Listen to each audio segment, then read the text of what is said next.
আসসালামু আলাইকুম। বীর মুক্তিযোদ্ধাদের হাল কে ধরবেন? মুক্তিযুদ্ধ বিষয়ক মন্ত্রণালয় কার হাতে এখন জানবো আজকের এই ভিডিওতে। তবে আপনি যদি যুদ্ধের জীবন চ্যানেলে নতুন হয়ে থাকেন, চ্যানেলটি অবশ্যই সাবস্ক্রাইব করবেন, পাশেই থাকবেন। মোহাম্মদ ইউনূসের অন্তর্বর্তীকালীন সরকার হল 2024 সালের কোটা সংস্কার আন্দোলনের পরিপ্রেক্ষিতে সৃষ্ট অসহযোগ আন্দোলনের ফলে সাবেক প্রধানমন্ত্রী শেখ হাসিনার পদত্যাগের পর সংগঠিত বাংলাদেশের অন্তর্বর্তীকালীন অস্থায়ী সরকার ব্যবস্থা।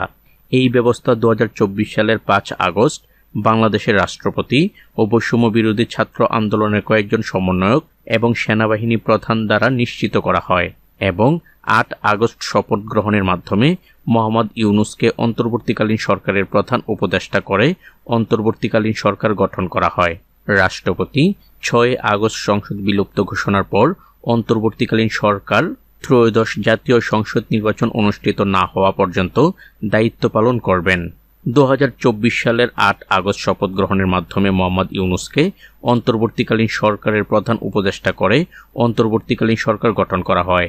নতুন এই সরকারের 17 জন উপদেষ্টা রয়েছেন। তাদের মধ্যে বৈষম্য বিরোধী ছাত্র আন্দোলনের 2 জন সমন্বয়ক রয়েছেন। এই উপদেষ্টা মণ্ডলীর মধ্যে ফারুকী আজমও রয়েছেন।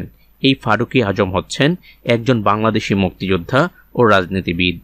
বাংলাদেশের স্বাধীনতা যুদ্ধে তার অবদানের জন্য বাংলাদেশ সরকার তাকে বীর প্রতীক খেতাবে ভূষিত করেন। বর্তমানে তিনি বাংলাদেশের অন্তর্বর্তীকালীন সরকারের একজন উপদেষ্টা। তবে এই উপদেষ্টা বীর মুক্তিযোদ্ধা ফারুকী আজম এখনও শপথ গ্রহণ করেননি, কারণ তিনি ঢাকার বাইরে আছেন। শপথ গ্রহণের পর ফারুকী আজমকে কোন মন্ত্রণালয়ের দায়িত্ব দেওয়া হবে তারও সিদ্ধান্ত এখনও জানানো হয়নি। তবে আপনারা ইতিমধ্যেই জানেন, মন্ত্রিপরিষদ বিভাগের অনেকগুলো মন্ত্রণালয় রয়েছে। তার মধ্যে বীর মুক্তিযোদ্ধাদের জন্য উল্লেখযোগ্য একটি মন্ত্রণালয় হল মুক্তিযুদ্ধ বিষয়ক মন্ত্রণালয়। এই মুক্তিযুদ্ধ বিষয়ক মন্ত্রণালয়ের মন্ত্রী ছিলেন আকম মোজাম্মেল হক। তবে এখন কে এই মন্ত্রণালয়ের দায়িত্ব পাচ্ছেন? প্রধান উপদেষ্টা ডক্টর মোহাম্মদ ইউনূসের অধীনে রয়েছে মোট 27টি মন্ত্রণালয়, আর বাকি 13 জন উপদেষ্টাকে 14টি মন্ত্রণালয় দেওয়া হয়েছে। তবে এই 13 জন উপদেষ্টার মধ্যে কেউই মুক্তিযুদ্ধ বিষয়ক মন্ত্রণালয় পাননি। মুক্তিযুদ্ধ বিষয়ক মন্ত্রণালয়ের দায়িত্ব নিয়েছেন প্রধান উপদেষ্টা ডক্টর মোহাম্মদ ইউনূস।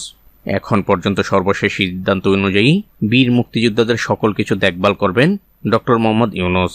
আপাতত বীর মুক্তিযোদ্ধাদের হাল ধরেছেন তিনি।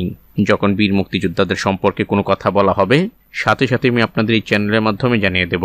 ততক্ষণ পর্যন্ত সবাই ভালো থাকবেন, সুস্থ থাকবেন। আল্লাহ হাফেজ।